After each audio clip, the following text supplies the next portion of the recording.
and welcome to this week's Facebook Live, where we're going to talk about enabling. I wanted to do another post on this. I had discussed enabling last week in connection with addiction. An awful lot of people can think that it's only people who are in a relationship or have been in a relationship with an addict that are enablers, but in fact it can happen to anybody, and I really wanted to emphasize this, that it can actually happen to anybody, and sometimes it can be so subtle that we don't actually know we're doing it. And we can be in complete denial that we're actually doing it. So let's get on with it this week, and we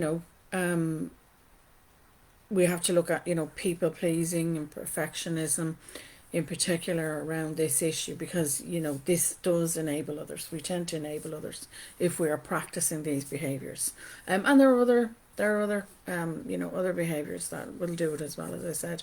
But usually what happens is, if we're enabling somebody else, it usually has very negative consequences, not just for them but also for us, because when we're enabling, we do tend to shove down and ignore our feelings and our gut instincts, and this is never ever a good thing to do.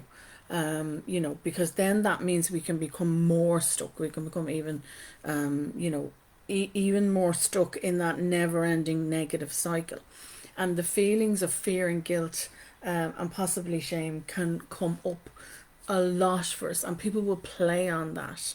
And then other people can get stuck too along with us, as I said, because they're not getting, by us enabling, they're not getting the correct help.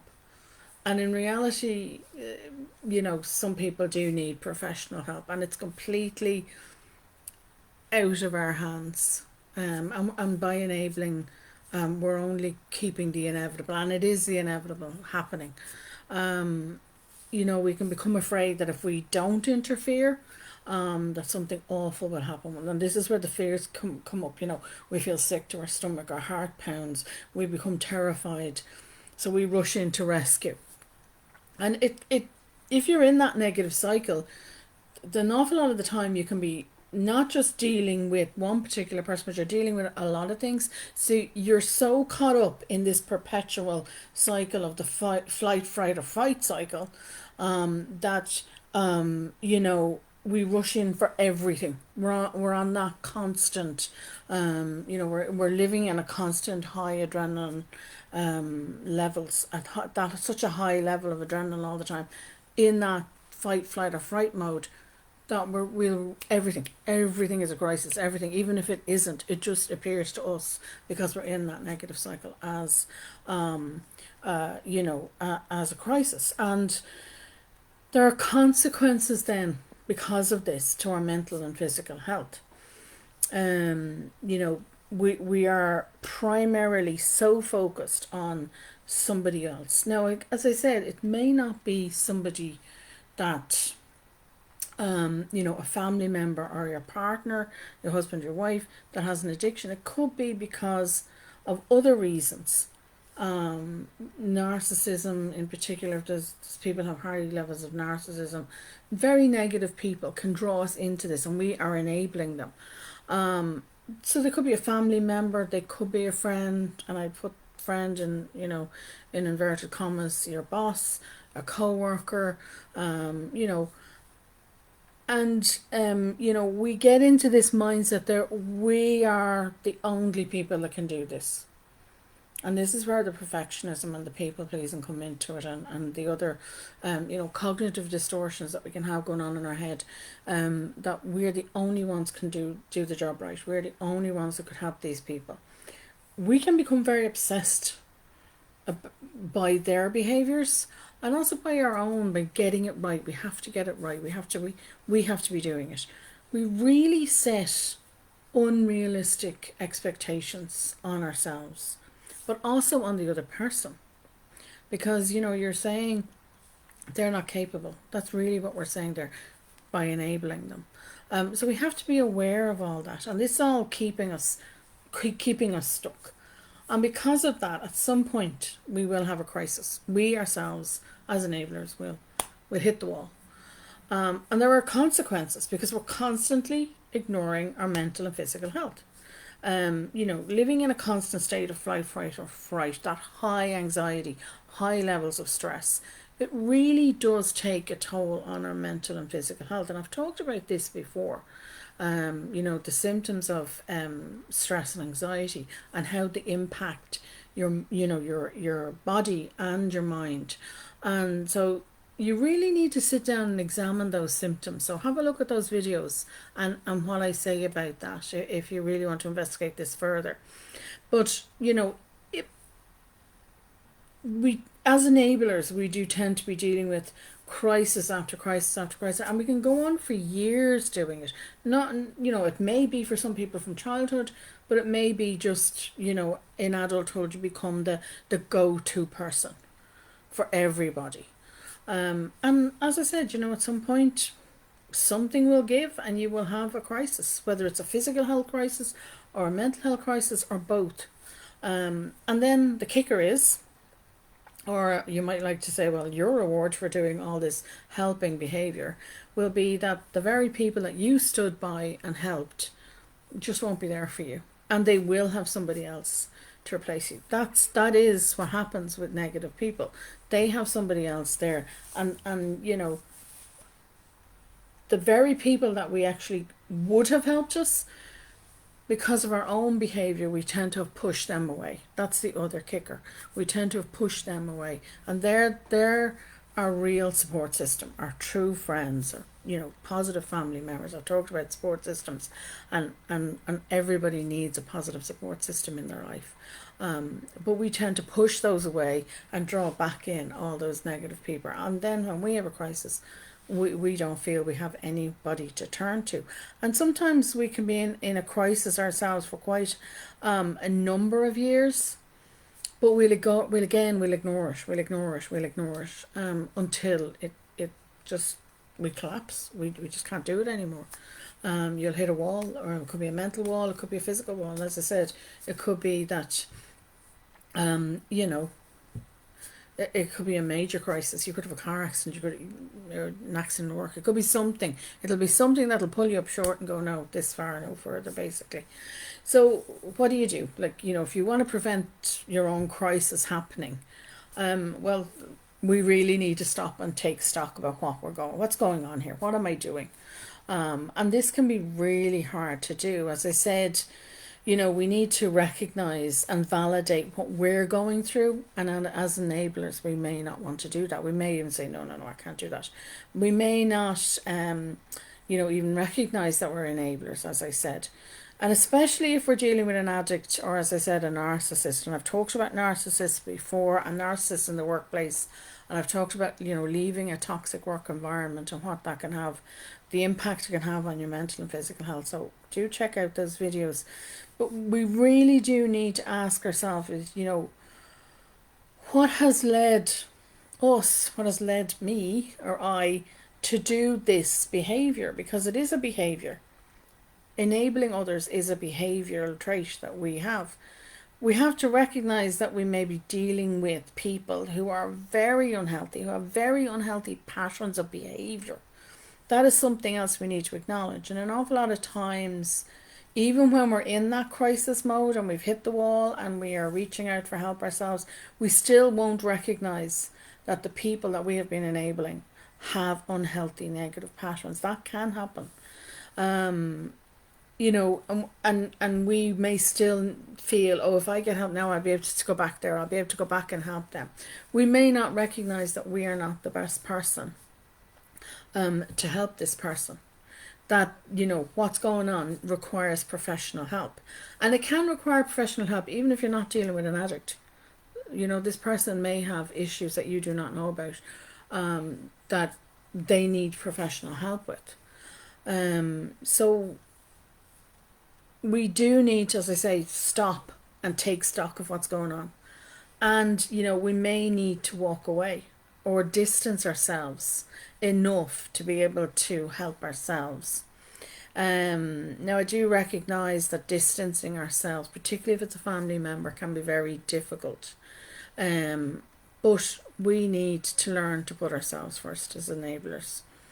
and get some, some support. We need that support if you want to prevent this. If you want to prevent a major crisis happening to you, if you want to put the brakes on, I would be reaching out for help. And that can come in the form of professional help. Your doctor can help you. You can get a therapist, but you can also do some self-help. We need to figure out what is next for us. When we're no longer ignoring our mental and physical health, when we've decided now we're not going to enable these people. Well, what is it? Like, who are we? And that's a big question. And this takes time to actually look at yourself properly and go, okay, maybe for the first time in my whole life, I'm now going to say, well, who am I? What's next for me? What can I do? What do I like? What do I dislike? And that takes distance from that other person, that negative person, that person we've been enabling, to allow us to do it. We need a healthier environment in which to do this in. If possible. And as I said, I know perhaps at first it's not possible. But in a healthier environment, this is where we can, start to put in the basics to meet our own needs. And we do need that, because by helping yourself, you're going to be in a much healthier position to help other people, and it'll be in a healthier way, a healthier manner. It won't be enabling, it will be in a healthier manner. You'll be doing it in a with healthier boundaries. So you have to meet your own basic needs. We all have basic needs that we have, like sleep. You have to get a regular night's sleep so that you can function properly. A lack of sleep will give you brain fog. It causes major accidents on the road and in the workplace every year. So we need basic sleep. You have to start looking after yourself, basically. Eating more healthier and taking up some form of exercise to help reduce down those stress and anxiety levels. Talking things through with a therapist so you can learn to set realistic expectations on yourself, and re-establish your sense of trust in yourself. Because if you're dealing with these people and you're enabling, your sense of trust tends to be off. Your gut instinct tends to be ignored for a long time. And also to learn boundaries, healthy boundaries. Again, if you're an enabler, you don't have healthy boundaries. They tend to be skewed. Journaling is another thing you can do for self-help. It's very good for validating, your thoughts and your emotions, because you will have pushed those down. They will be shoved down, and you will be ignoring them in order to continue with your behaviour pattern of enabling. So learning that pattern of behaviour can help us change it, and you can do that in conjunction with your therapist. Surrounding yourself, as I said, with your positive support system is vital, because again, as I said, enabling others tends to isolate us. It tends to make us very lonely people. So we have to re-establish all these basics, and put in that foundation. I keep harping on about those basic foundational needs that we all have as human beings. They need to be met, and by doing the things I've just talked about their self-help, but they're going to help you re-establish yourself and that foundation, and re-establish your boundaries, re-establish healthier boundaries, because you're now saying, I matter. I matter, and you better treat me with respect, because I'm treating me with respect right now. The couple of other things that points that I just make here is, please be aware that you can have negative people in your life, and we can enter into enabling somebody and not realize we're doing it. Some people are very negative, and situations can be very subtle, and the person that you're enabling can be very toxic, but you may not realize it. You may not realize that you're being manipulated.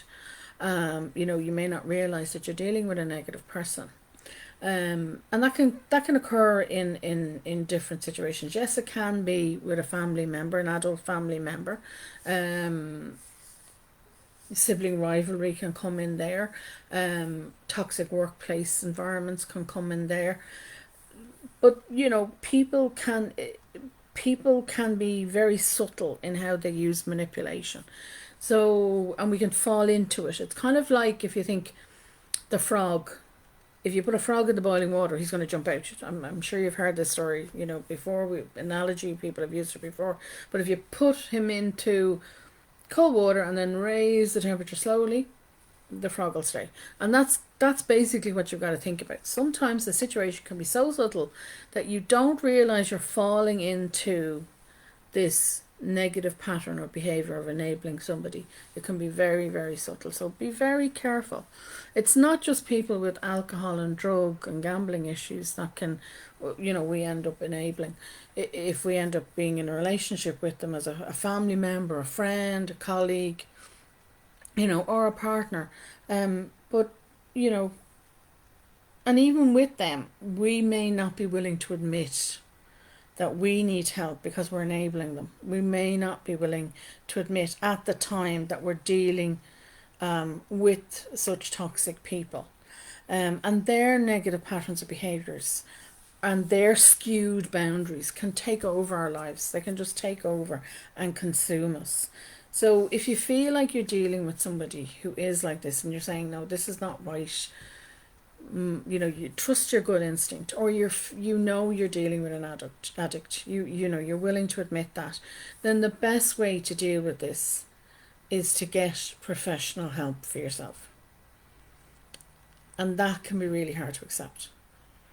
That I think is the hardest thing for anybody who is dealing in particular with an addict. But if you feel like you're dealing with somebody who's very negative and in your family or the wider community or the workplace on a regular basis, it can be very hard to admit that in order to really help the situation, you're the one that needs the help first and foremost. And that can be very hard. You always think if the other person needs the help, it's always the other person. But look at yourself. Try looking at yourself. It is okay to help people. I'm not trying to say it isn't. But it is vital that we only do it if we are taking care of ourselves first, if we are setting healthy boundaries with ourselves and with others.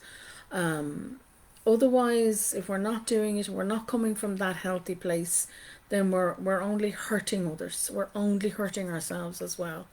And that's never good. It's never good to continue to enable somebody. And the key really is to learn to let go. We have to learn to let go. And it's okay to stop enabling somebody and let them go. And again, letting them go can be very hard to admit that we need to let somebody go out of our lives. And it can be, particularly if they're a family member or have been a very close friend, or particularly if you have to let go of a job, if it has come down to that, and leave a toxic work environment, it can actually be harder to do. And you need the support. You need professional support there to help you. And this is why I'm saying you really do need to reach out to somebody like me. So that's it. I will leave it there for this week. If you have any questions, I'm always happy to answer questions from people. Thank you for watching live, those that watch live. Thank you for watching in replay. Lots of people watch in replay here and on YouTube. People tend to post more questions over on YouTube. They're really good at posting questions over there. So feel free though to post a question. I'm happy to answer them. I leave it there. Thank you all. I will be on next week. I can't remember what the blog is for next week. What was it about? It's about nope, can't remember. Sorry. I can't remember. I did do it, but I can't remember. So I will talk to you all then anyway, next Friday anyway. So I'll see you then, and thank you for listening.